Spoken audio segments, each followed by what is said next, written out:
আসসালামু আলাইকুম। আজকের রেসিপি হচ্ছে ঝাল ঝাল ধনিয়া পাতা দিয়ে বড়ই মাখা। বড়ই মাখাটা এখন আমাদের বাংলাদেশে খুবই কমন। শীতকালে বড়ই সিজন। আর ধনিয়া পাতা তো এখন একদম ফ্রেশ শীতকালের ধনিয়া পাতা। তো আমি এটা দিয়ে বড়ই মাখাচ্ছি আর এই রেসিপিটা আপনাদের সাথে শেয়ার করছি। নিউ ইয়র্কে আমরা সবসময় বড়ই খেতে পারি না। এখানে বড়ই আগে তো আসতোই না, এখন আজকে ২-১ বছর পাওয়া যায়। তো এই বড়িগুলা খুবই এক্সপেন্সিভ থাকে, টক বড়ই অনেক দাম। আমি অল্প কয়টা বড়ি এনেছি, এটা $10 মতো পড়েছে।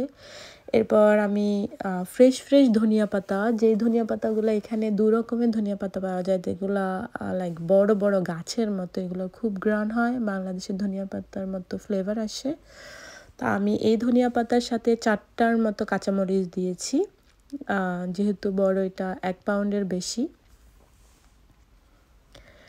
এরপর আমি এটার সাথে তেঁতুল মিক্স করব, পেয়ারা মিক্স করব। তো এটা অনেক হবে, এজন্য আমি ৪টা কাঁচামরিচ ইউজ করেছি। আপনারা মরিচের কম বেশি করতে পারেন। এরপর আমি একটু লবণ দিয়ে ভালো করে ছেঁচুনির মধ্যে মিহি করে পিষে নিচ্ছি ধনিয়া পাতাটা, যাতে ধনিয়া পাতাটা আমি যখন বড়ইগুলোকে ভালো করে ছেঁচে নেব, তখন ধনিয়া পাতার ফ্লেভারগুলা মিহিভাবে বড়ইয়ের সাথে মিক্স হয়ে যাবে।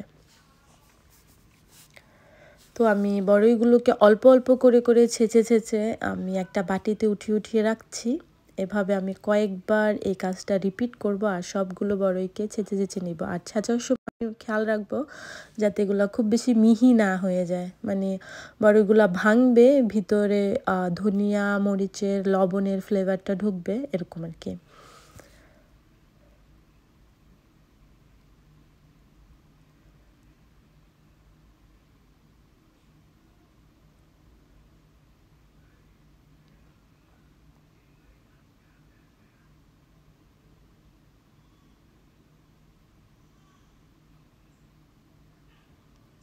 তো বাংলাদেশে এই জিনিসগুলো একদম সহজলভ্য, লাইক রাস্তার মধ্যে যে কোনো রাস্তার মোড়ে কিনে খাওয়া যায়।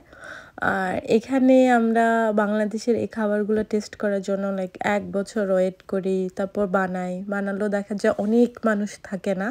অনেক সময় যখন আপনি কোনো কিছু মাখান, আপনার অনেক মানুষ লাগে যে এটা খাওয়ার জন্য। তারপরেও আজকের এই মাখানোটা এত বেশি মজার হয়েছিল, যখন আমি ভিডিওটা মেক করছি, লাইক এডিট করছি, তখন অলরেডি আমাদের খাওয়া শেষ হয়ে গেছিলো। তো আমার কাছে মনে হচ্ছিলো যে যদি অনেক মানুষ নিয়ে খেতে পারতাম তাহলে অনেক মজা হতো, অনেক মেমোরি এসে গেছে। লাইক আগে আমরা কীরকম করতাম, আমরা কাঁঠাল গাছের থেকে ছোট কাঁঠালের যে ছোট কাঁঠালগুলো ছিল ওগুলো নিতাম, তারপর কলা গাছের মোচা নিতাম, তারপর এগুলো সবগুলোকে মাখাতাম, তারপরে আচার চাই নিতাম, যাদের বাসায় নেই আরেকজনের বাসা থেকে চাই নিয়ে আমরা সবাই মিলে মাখাতাম, চালতা দিতাম। তো আমি এটার জন্য এখানে মিক্স করেছি। আমরা যদি একটু লবণ দিয়েছি, তারপরে একটু চিনি দিয়েছি, একটু মরিচের ফালি দিয়েছি, শুকনো মরিচের ফালি, একটু চাট মশলা দিয়েছি। আপনারা চাইলে একটু বিট লবণ দিতে পারেন।